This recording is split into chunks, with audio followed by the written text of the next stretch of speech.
കാട്ടുതീ പടർന്നതിനെ പറ്റി നിയുക്ത പ്രസിഡന്റ് ട്രംപ് ഒരു പ്രസ്താവന ഇറക്കുകയുണ്ടായി.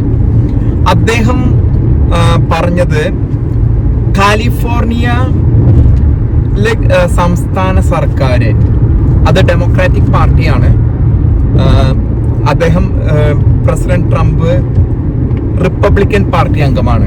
അപ്പൊ അദ്ദേഹത്തിന്റെ ഇതിന്റെ ഉത്തരവാദിത്വം മുഴുവനും കാലിഫോർണിയയിലെ ഡെമോക്രാറ്റിക് പാർട്ടി, ഇവിടുത്തെ ഗവർണർ ഗവിൻ ന്യൂസം, അദ്ദേഹം പറഞ്ഞത് വളരെ അർത്ഥവത്തമാണ്. ഗവിൻ ന്യൂസം പലപ്പോഴും ഞാനിവിടെ പ്രകൃതിക്ഷോഭങ്ങൾ, മഞ്ഞ് പോലെയുള്ള പ്രകൃതിക്ഷോഭങ്ങളിൽ എനിക്കും ദുരനുഭവങ്ങൾ ഉണ്ടായ സാഹചര്യ കാലഘട്ടങ്ങളിലൊക്കെ ഗവിൻ ന്യൂസം വളരെ ഒരു മുതലെടുപ്പിന്റെ ഒരു കച്ചറ രാഷ്ട്രീയക്കാരന്റെ ഒരു സ്വഭാവമാണ്.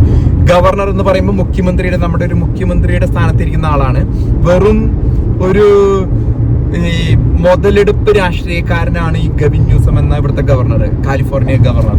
അതുപോലെ തന്നെ ഉത്തരവാദിത്വമുള്ള ആളാണ് ലോസ് ആഞ്ചലസ് മേയർ കാരൻ ബാസ്, കറുത്തവർഗക്കാരിയായ അവരാണ് ഇപ്പോഴത്തെ നിലവിലുള്ള മേയർ. ഈ മേയർ ഇവിടെ ലോസ് ഏഞ്ചലസ് നഗരം കത്തി നിൽക്കുന്ന സമയത്ത് ഗാന എന്ന രാജ്യത്ത് കറങ്ങി നടക്കാൻ പോയിരിക്കുകയാണ്. ഗാനയില് തിരിച്ചു വരാനായിട്ടുള്ളൊരു താല്പര്യം പോലും പ്രകടിച്ചില്ല. ഇത്രയും കത്തി നശിച്ച് ലോകം നോക്കിക്കൊണ്ടിരിക്കുകയാണ് ലോസ് ഏഞ്ചലസ്. തന്നെയുമല്ല 2028 ഇവിടെ ഒളിമ്പിക്സ് നടക്കാൻ പോകുന്നു. പിന്നെ പലതരത്തിലുള്ള വലിയ വലിയ ഇവന്റ്സ് ആണ് ലോസ് ഏഞ്ചലസിൽ സംഭവിക്കാൻ പോകുന്നത്. ഇനി ഇതിലെല്ലാം മേലെ ലോസ് ഏഞ്ചലസ് സിറ്റി എന്ന് പറഞ്ഞാൽ ഒരു ലിബറൽ ഡെമോക്രാറ്റ് പാർട്ടി നശിപ്പിച്ചിട്ടിരിക്കുന്ന സ്ഥലമാണ്.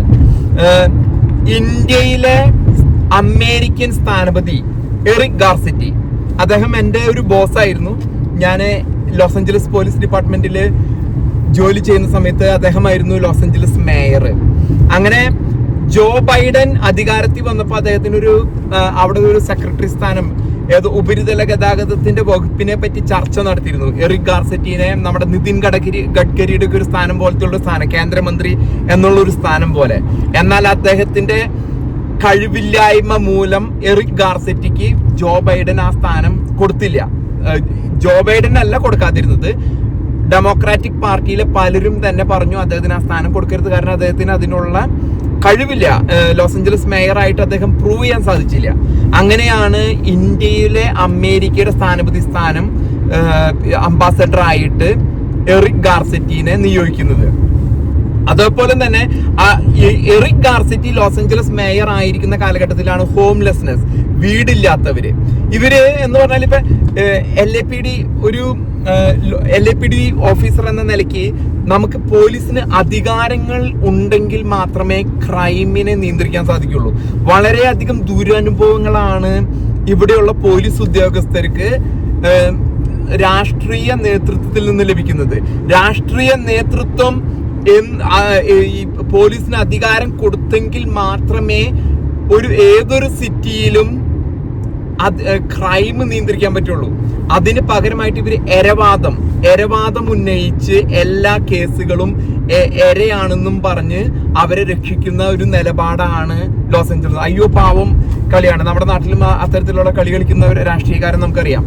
അതാണ് എറിക് ഗാർസെറ്റി. തന്നെയല്ല ഇവിടെ ഗവർണർ മുതൽ Eric Garcetti, കാരൻ bass, Gavin Newsom പോലെയുള്ള നേതാക്കന്മാരൊന്നും ഇത്തരം തീയെ എർത്ത്ക്വേക്ക് ഒക്കെ ഉണ്ടാകുന്ന പ്രദേശമാണ് സദേൺ കാലിഫോർണിയ.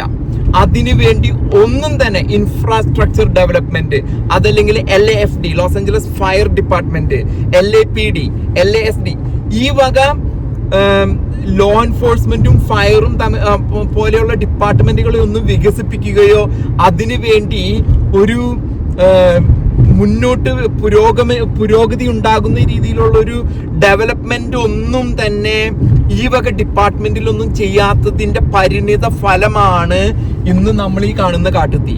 ലോസ് ഏഞ്ചലസിന് വേണ്ടി ഒന്നും തന്നെ ഇവര് ചെയ്തില്ല. ഇപ്പൊ അദ്ദേഹം പലരും പല ഉത്തരവാദിത്വം ഏറ്റെടുക്കാൻ തയ്യാറല്ല, അവരവരുടെ വഴിക്ക് പോയി. ട്രംപ് അതുകൊണ്ടാണ് പറഞ്ഞത് ഗവിൻ ന്യൂസത്തിന്റെ കഴിവില്ലായ്മ, അതല്ലെങ്കിൽ എറിക് ഗാർസെറ്റിയുടെ കഴിവില്ലായ്മ, കാരൻ ബാസിന്റെ കഴിവില്ലായ്മയാണ് ഈ തീയെ കണക്കാൻ അമേരിക്ക പോലുള്ള ഒരു രാജ്യത്തിന് വളരെ സുഗമമായിട്ട്, പണത്തിന് കുറവില്ല, സാങ്കേതിക വിദ്യക്ക് കുറവില്ല, ഹെലികോപ്റ്ററുകൾ, പ്ലെയിനുകൾ, സാൻ ബെർണാർഡിനോയിലെ ഒരു വലിയ എയർപോർട്ട് തന്നെയുണ്ട് ഈ പ്ലെയിനില് കെമിക്കൽസ് ഒക്കെ നിറച്ചു കൊണ്ടുവന്നത് കെടുത്താനായിട്ട്. ഒരു കഴിവില്ലായ്മ, അതാണ് നമ്മൾ ഇന്ന് ലോസ് ഏഞ്ചൽസിൽ കണ്ടത്. ഇത് മുൻകൂട്ടി കാണണം, കാരണം ആഗോളതാപനത്തിന്റെ ഫലമാണ് ഇത്. ആഗോളതാപനമാണ് ഈ വക തീ, കാട്ടുതീ പോലുള്ള കത്തിപ്പടരുന്നതിന്റെ ഒരു ഇതാണ്. അതിന് മുൻകൂട്ടി കണ്ട് അതിന് വേണ്ട തടകള് ഉണ്ടാക്കി വെക്കേണ്ടത് ഈ രാഷ്ട്രീയ നേതൃത്വത്തിന്റെ കഴിവില്ലായ്മ മൂലം സാധിച്ചില്ല. അതാണ് നമ്മൾ കാണുന്നത് ഈ കാട്ടുതീയുടെ ഒക്കെ നമുക്കിവിടെ കാണാൻ സാധിക്കുന്നത്.